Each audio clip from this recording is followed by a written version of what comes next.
Ya estamos en contacto con Guillermo Andreu. ¿Cómo le va, Guillermo? ¿Qué tal, Mario? Buen día, ¿cómo estás? Bueno, no sé si pronuncié correctamente su apellido. Andró, se Andreu. pronuncia Andró, sí, como es francés, digamos. Perfecto, perfecto. Como Moró, por ejemplo. Moró, Rousseau, en Rousseau, fin. claro, sí, efectivamente. Andró. Bueno, perfecto. Bueno, acá nosotros le hemos hecho como una invitación, planteando que efectivamente las clases ricas en la Argentina han logrado apropiarse de las grandes rentas nacionales, concepto de renta que mucha gente no tiene muy claro, pero que viene justamente de los economistas clásicos y que lo han estudiado, lo han definido, eh, y que lógicamente cualquier población, en el lugar en el que esté, va a encontrarse con que se generan rentas que son del conjunto social, pero que algunos se las apropian. Pero resulta que cuando viene la Exactamente. hora de los gastos van al mismo pueblo al que se le saquean las rentas, con lo cual pierden dos Exactamente. veces. ¿Por qué no nos lo explica un poquito? Bueno, mire, es la gran estafa que se ha hecho en los ambientes académicos para, como dice Alberdi, realzar el robo y el latrocinio político como fuente genuina de la propiedad, para degradar el trabajo hasta hacerlo digno del esclavo. Por eso vivimos en una sociedad de esclavos. Los que trabajan y producen tienen 160 impuestos que los atacan. ¿Todo eso para qué? Para que los terratenientes se apropien de la renta pública. O sea, es esa riqueza que genera la tierra, Ujú. que según la Constitución, imagínate que Alberdi, para definir el derecho moderno de la Constitución argentina, redacta todo un tratado de economía pública, que se llama el sistema rentístico, que explica esto. Claro. Es decir, si nosotros somos hermanos, ¿no? Nuestro padre nos deja un bien, que es la tierra. Y entonces yo te digo, Mario, la voy a trabajar yo, la tierra que dejó papá. Entonces vos me decís, perfecto, laburala, todo lo que quieras, pagame lo que me corresponde, que es Ujú. un tanto por ciento del valor de la tierra. Bueno, de eso se trata el sistema rentístico, y entonces todos salimos beneficiados, porque el fruto del trabajo que yo aplico sobre nuestra tierra será enteramente para mí, no habrá impuestos, y te doy tu parte, y entonces todos se ven beneficiados. Así es. O sea que en un sistema como el que planteó el cristianismo, la Revolución de Mayo, porque acá lo increíble es esto, que siendo un derecho y un sistema fiscal instituido por los judíos en la Biblia, porque huyeron del faraón por los impuestos del faraón, Ujú. esto después la Revolución de Mayo tiene el mismo origen. Claro. ¿Debemos pagar impuestos? Cuando viene Jesús dice, ¿debemos pagar impuestos a Roma? Le preguntan cuando entra al templo. Este es el punto que está en discusión. Los hombres de Mayo dijeron, se hartaron de pagar impuestos a España, y debemos pagar impuestos, por supuesto que no, y vino la revolución. La revolución americana fue por un impuesto del 3% al té. Hoy Ujú. pagamos Claro. nosotros 160 impuestos que se llevan el 60% del fruto de nuestro trabajo, y nos convierte en unos nuevos esclavos, porque el esclavo antiguo tenía algunas ventajas, porque hoy cualquier perro de cualquier casa vive mejor que nuestros villeros, que Así no es. tienen ni lugar para dormir, ni ropa para vestirse, ni nadie que cuide de su salud, esto es tremendo lo que está pasando. Ah, Pero hay veces que se tiene que llegar a estas situaciones extremas para que lo que está claro y está a la vista se pueda ver con claridad. ¿Te das cuenta? correcto, Y bueno, correcto. Son muchas yo cosas, pienso que estamos en uno de esos momentos, ¿no? son muchas cosas interesantes que dice porque usted dice que un perro o un esclavo, la vez pasada estaba leyendo justamente un libro que me regaló mi amigo sobre Sócrates, y hay que ver, no quiero repetir el nombre porque no me acuerdo el nombre de quien llevaba una finca con muchos esclavos, pero hay que ver la consideración que tenía hacia sus esclavos, y que era muy superior a la que tenemos hoy con nuestros compatriotas, en particular los niños del Gran Buenos Aires, que 7 de cada 10 son pobres, muchos son indigentes, malnutridos, desnutridos, con hambre, y nadie se ocupa de ellos, ¿no? Es dramático. Totalmente. Totalmente. Mire, tengo acá... Pero lo que nos debe llamar a la atención, Mario, es que cómo las personas ilustradas de este país que leemos y hemos estudiado y hemos pasado por la universidad, no sabemos absolutamente nada de todo esto. O sea, para ver la fuerza que tienen los intereses personales que se apropian de las cátedras y de los programas de estudio de las universidades, para que esto no se mencione ni se trate en las universidades. Entonces, yo te propongo que hagas esta prueba a cualquier economista argentino o a cualquier constitucionalista argentino, le digas, discúlpame, ¿vos sabés que la Constitución argentina viene con un tratado de economía pública, o sea, un tratado de economía fiscal? Y el tipo, que se llama sistema rentístico, el tipo va a poner una cara de sonso, porque lo escuchó nombrar, pero no tiene absolutamente idea de qué se trata. Pero personas que dan clases en la universidad, por ejemplo, el otro día dio una charla acá, en La Plata, Freddy Storani, profesor de la universidad. Así es. Y entonces, como habló de federalismo, yo le pregunté esto. ¿Y sabe lo que me contestó? Me contestó, sí, el impuesto a los réditos en el año 30... O sea, un desconocimiento total y absoluto. Total, claro, increíble. ¿Entendés?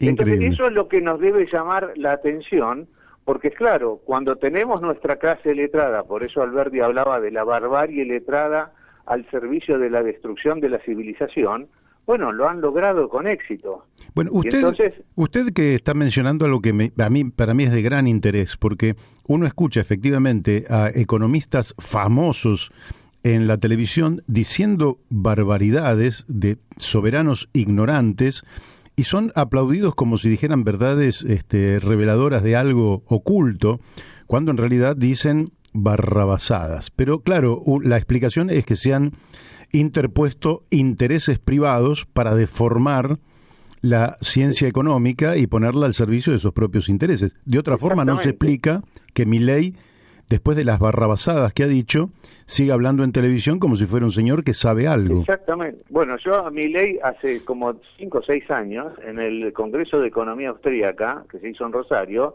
hice un video preguntándole esto. ¿Y con qué ánimo? De sacudirlo para ver si por lo menos se interesaba y estudiaba un poquito. Que se llamó Javier Milei, otro peligroso ignorante del orden fiscal institucional, ¿no? Sí. Yo pensé que con eso lo iba a estimular. A ver, ¿de qué habla este hombre? No, lo omiten absolutamente, como lo omiten en la universidad. Hace poco vimos una clase sobre Silvio Gesell en el Consejo Académico de la Facultad de Ciencias Económicas, que fue un logro. ¿Por qué fue en el aula del Consejo Académico? Porque no querían hacer público la absoluta ignorancia que tienen como Silvio Gesell, que digamos es un hombre que sigue la línea Belgrano, Alberdi, bueno, y tantos otros que participaron de esto. Tan es así que Silvio Gesell, el argentino Silvio Gesell, es el único mencionado argentino economista mencionado por Keynes en su teoría general, que Milei dice que leyó 10 veces. Pero sí. ¿No le llamó la atención que Keynes diga que en el futuro serán más importantes las ideas de Silvio Gesell, más influyentes las ideas de Silvio Gesell por el tema de la renta de la tierra que la influencia de Karl Marx? Sí. Y a pesar de que eso está escrito en Silvio Gesell, ningún argentino se le ocurrió estudiar qué dice Silvio Gesell. O sea, qué dice la Escuela de Economía del Río de la Plata, de Economía Natural, fundada por Manuel Belgrano. Pues Mariano Fragueiro es otro de los ignorados. Absolutamente. Todo esto no es que sea ignorado, se oculta deliberadamente. ¿Para qué? Para tener un país de esclavos al servicio de una oligarquía. Pero lo más grave es que esto, Alberti lo dice con todas las palabras, esto hace que los argentinos nos enfrentemos entre nosotros. Sí. Esto es la base del derecho humano, impuesto al que trabaja y produce. Por eso se repiten en la Argentina las máximas del derecho romano, que dice: trabaja y perecerás, invierte y serás castigado. ¿Dónde viven los trabajadores argentinos? En las villas miserias. Sí. ¿Y quiénes viven en los country estos maravillosos, qué sé yo? Gente que nunca trabajó por generaciones. Así ¿Te das es. cuenta? Y que tienen que jugar al golf para ocuparse de algo, ir al gimnasio. Así es. Esta es la consecuencia, que muy bien tratada en un coetáneo de norteamericano de Alberdi, que se llama Progreso y Miseria, sobre el misterio de por qué el progreso genera miseria. Y lo estamos viendo en pleno desarrollo en este momento. El mundo en la situación más exorbitante de producción y de consumo, y sin embargo la desigualdad crece y crece a punto que desarrolla guerras civiles en todos los países. Sí. Porque el país que la pandemia ha frenado la guerra civil en desarrollo en Chile, Estados Unidos, en la Argentina misma, porque ahora no estamos en guerra civil porque está el peronismo gobernando, pero si un solo impuesto de los 19 que metió este hombre, Alberto Fernández, lo hubiese metido Macri, pero esto sería un desastre.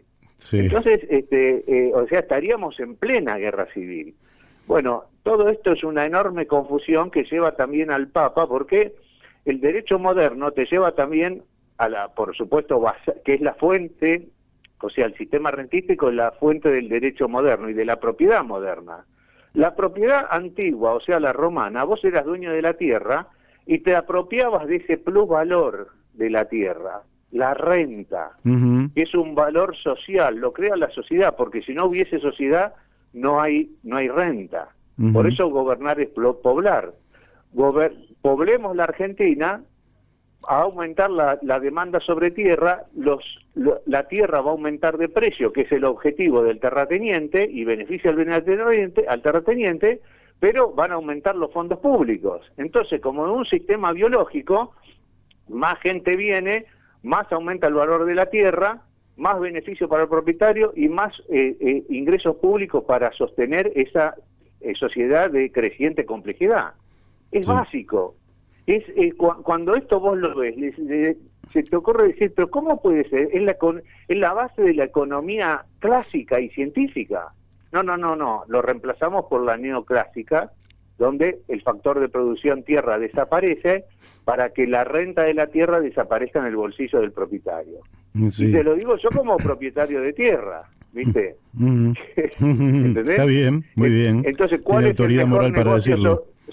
Porque, ¿qué pasa? Esto desencadena que todas estas usurpaciones, tomas de tierra, porque el hombre es el único animal en la tierra que no tiene un metro cuadrado donde vivir y mantener a su familia. El resto de los animales no tienen ese problema. Sí. Sin embargo, gracias a la legislación, contraria a la naturaleza de las cosas, en el desierto argentino tenemos más de un tercio de la gente viviendo en la Franja de Gaza, que va desde Rosario hasta La Plata, y la Franja de Gaza esa no nos ataca porque está contenida por la misma religión. Pero en realidad, si no fuese así, estarían los misiles ya cruzando hacia Buenos Aires. Claro. ¿Entendés lo que te digo? Sí, perfectamente. Creo que es muy gráfico eso de la Franja de Gaza, es muy gráfico, no lo había escuchado antes. Porque es el mismo problema que tiene Medio Oriente. Esto se soluciona con un sistema fiscal y con un sistema político de una confederación. El Medio Oriente debe restablecer la Santa Confederación, porque yo te recuerdo que hasta el siglo XI, o sea, el primer cristianismo era una confederación de iglesia con sede en Roma, en Antioquía, en Jerusalén y en Alejandría. Todos manejados por la libre hermenéutica de la Biblia. Después eso se termina, se corta ¿por qué? Porque los intereses de clase y de grupo. Yo siempre le digo a los judíos, ustedes tienen la suerte de estar unidos porque tienen el enemigo enfrente, que es el palestino, pero ni bien hagan desaparecer a los palestinos, que es imposible, ustedes se van a matar entre ustedes, los judíos se matan entre ellos. Esto es lo que lleva a ese nacionalismo, esa idea del discurso único, porque ¿qué diferencia tengo yo en mi sentimiento y en mi apreciación de un mendocino de un chileno? Ninguna. Para mí son exactamente ninguna. Claro. Y de un jujeño, un salteño y un boliviano, ninguna. ¿Por qué voy a poner el límite hasta acá te quiero y de acá más te odio? Bueno, todo esto es lo que hizo los salvajes unitarios a través de la unión, quizá con un objetivo noble, ¿viste? Pero las consecuencias son estas, es la guerra entre Estados. Así es. Ahora, le quiero referir a Roque Sáenz Peña es reconocido por el voto secreto universal y obligatorio, una ley lógicamente histórica, en un momento donde los radicales se habían levantado ya a fines del siglo XIX, principios del siglo XX, y donde la transparencia del voto era una exigencia, y con una lucidez extraordinaria da el voto universal, secreto y obligatorio para los hombres, pero con eso queda en la historia. Pero tiene otra ley, que es el impuesto... Él manda dos leyes conjuntas a aprobarse. Que es el impuesto sobre el mayor valor de la propiedad. Exactamente. Una es esta, poner en acción el sistema rentístico. Y él dice, si no se aprueban las dos leyes en forma conjunta, claro, la democracia va a ser explosiva. Palabras de Roque Sáenz Peña. Entonces aprobaron una y la oligarquía no, dijo, yo sigo robando. Sí, y entonces, sí. ¿qué pasó? Tuvimos una democracia explosiva, que mientras el sistema rentístico más o menos funcionó, hasta el 72, por eso Perón pudo hacer las reformas que hizo. Porque yo te advierto que esto es un arma de guerra. Este sistema es un arma de guerra. David Ricardo, que es coetáneo de Alberdi, de la misma magnitud, un clásico, sí, claro, lo usa como un arma de guerra. Le dice a la aristocracia, tenemos que terminar con la oligarquía parásita en Londres, porque nos encarece nuestro costo de producción y no vamos a poder sostener la industria, la revolución industrial, no la vamos a poder mantener. Y entonces, él les aconseja implementar el sistema rentístico de la Constitución de Alberdi, de la Revolución de Mayo, en el Commonwealth, y tratar de que los países como la Argentina, él dice países como la Argentina, lo abandonen. ¿Para qué? Entonces dice, tendremos materias primas baratas y que serán compensados con manufacturas inglesas caras y haremos el mejor negocio. Por eso es la alianza que hay entre la oligarquía argentina y los intereses británicos. Así es. Que claramente manifiesta. Pero claro, la gente no sabe que es una estrategia de geopolítica diseñada por David Ricardo, implementada por otro que conoce muy bien este tema, que es Winston Churchill. Por eso odiaba a Perón y trataba, y él decía, todo lo que dicen que no dijo Churchill, bueno, es como si lo hubiese dicho, porque efectivamente él sabía este mecanismo. Vos si vos sabes esto, vos si no, escúchame, implementemos esto y saquemos de las universidades y ven contrario, que es lo que hizo Estados Unidos en la corrupción de la ciencia económica. Entonces, tanto Raúl Cuello, que acaba de morir, sí, pero sí, en su último libro, cómo nos engañaron en las universidades del este de los Estados Unidos. Eliminaron todos los economistas clásicos y pusieron neoclásicos. Y como Guzmán ahora, dice, si el imperio dice esto, hay que hacer lo que dice el imperio. Y entonces el Guzmán mete 16 impuestos más, y después se asombra por qué sigue aumentando el valor de los bienes de consumo. ¿Por qué hay inflación? Porque todo se traslada a precio, todos los impuestos, lo pagan solo, exclusivamente los pobres, porque los ricos son responsables del crédito y se toman el crédito fiscal. Sí, Esto claro. es una locura tan descabellada, tan grosera, pero te explico, yo discuto esto con los economistas y claro, me pasa lo mismo que le pasaba a San Juan. San Juan decía, aquellos hombres, por los publicanos y dice, no podrán ver más que lo que han aprendido. Y cuando vos aprendiste una cosa y la tomaste por buena, como es el caso de gente honesta como Raúl Cuello, y seguramente Guzmán sea un tipo honesto, y Cavallo también, pero vos tenés una visión de la vida totalmente deformada, y tratás de actuar en consecuencia para salvar al otro y lo estás hundiendo. Sí. Esto es lo que han logrado con la educación pública y gratuita, porque Perón decía, el mejor logro es que los pobres lleguen a la universidad. Y yo digo, el mejor logro de los conservadores es lograr que los hijos de los trabajadores vayan a la universidad y los condenen a la esclavitud más impresionante en nombre de la libertad, que es a lo que se encargan estos Milei, Tetaz y toda esta manga de sinvergüenza. Sí, No puedo totalmente de decir que sean acuerdo. sinvergüenzas porque yo sé que no, o sea, si esto lo supieran, serían unos sinvergüenzas, pero los he desafiado a todos, a Alberto Venegas Lynch, a toda la Fundación Liberal, a todas las fundaciones, porque acá cada liberal tiene una fundación, para sostener esto todos los días en los principales medios de comunicación. Así es. Y los peronistas van atrás de ellos. Ahora, Es una cosa de cómo puede loco. ser? Bueno, usted sabe que Walter Graciano es un economista que venía más o menos por aquella línea y tiene un libro explicando cómo él se dio cuenta de todas las falacias que le habían enseñado y cambió, por lo menos parcialmente, su punto de vista. Ahora, ¿cómo la vieja fórmula clásica de los tres componentes, que yo le Tierra, llamo... trabajo y capital. Claro, yo al capital le llamo herramientas, porque creo que hay herramientas financieras, Bueno. hay otro tipo de herramientas, le llamo, porque me parece que capital no es la palabra, es una palabra también impregnada. Sí, de acuerdo, totalmente de acuerdo. Entonces, ¿cómo podríamos omitir el principal de los tres, que es la tierra? Porque además es preexistente a todos nosotros. Es decir, ¿cómo se puede omitir? Es decir, ¿cómo se puede formar académicos, hombres que van a tener... Por eso que vos tenés que tener en cuenta la fuerza que tienen los intereses. ¿La educación a qué se dedica?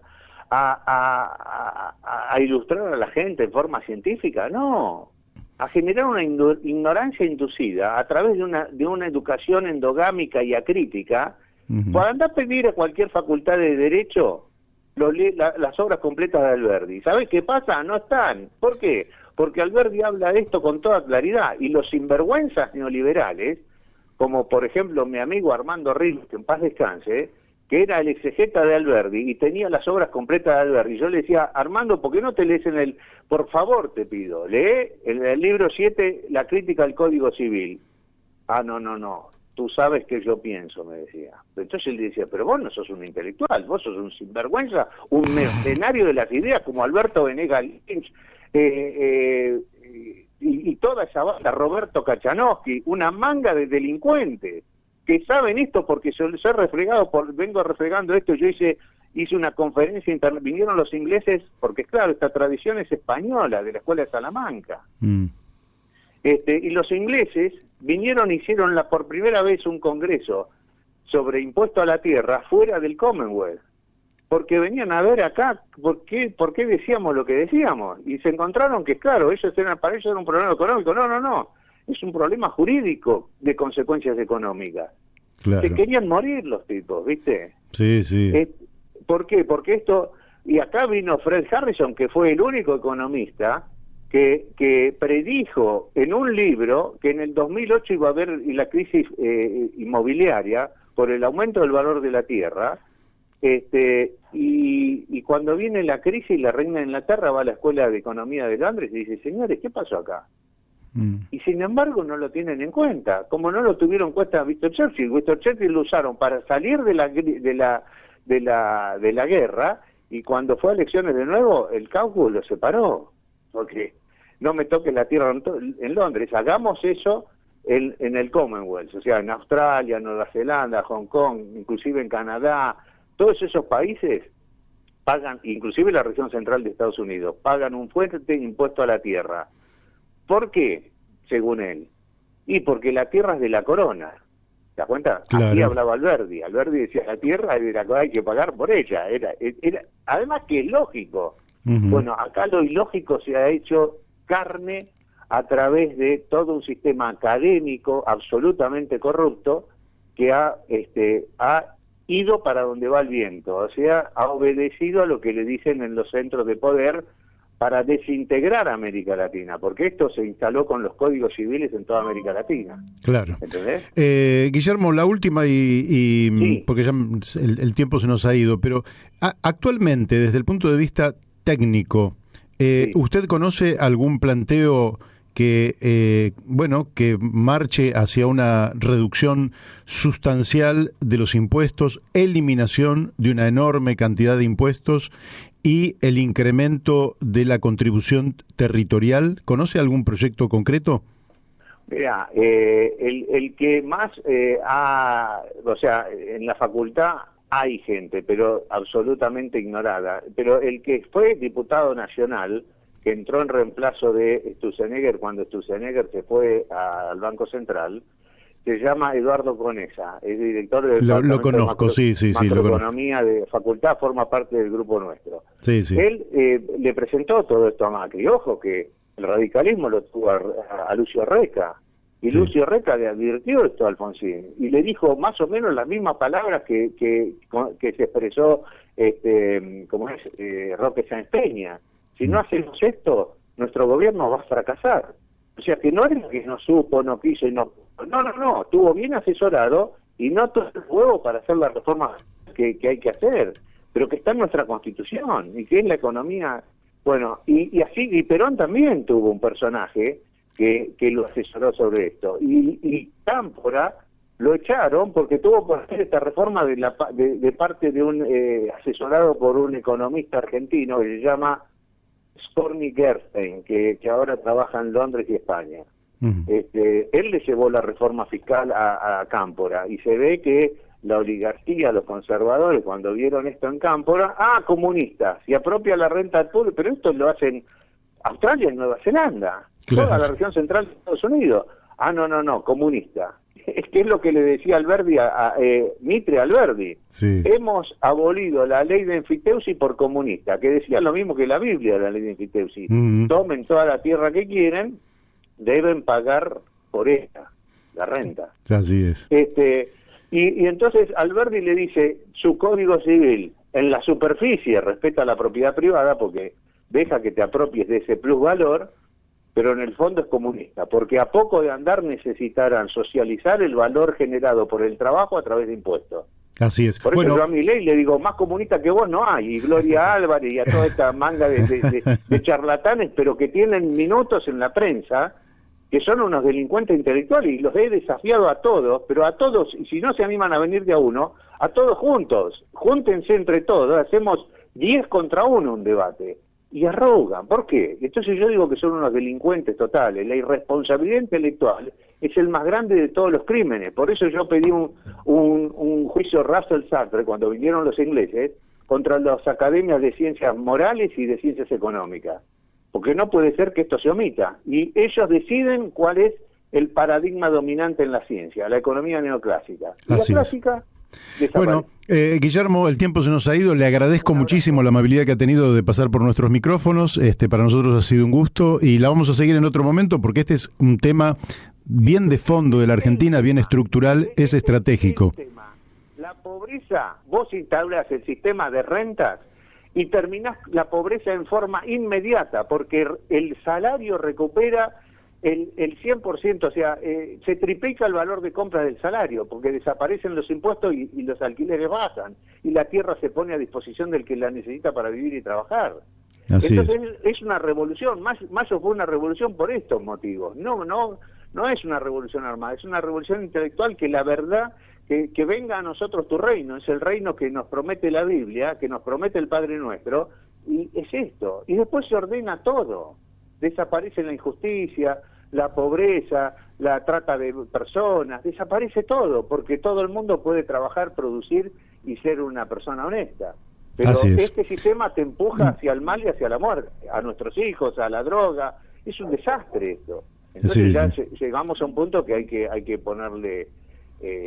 y todo esto es culpa de nuestros intelectuales. Esto también hay que remarcarlo. Bueno, le mando un abrazo, Guillermo. Un abrazo. Gracias. Nos vemos. Hasta luego.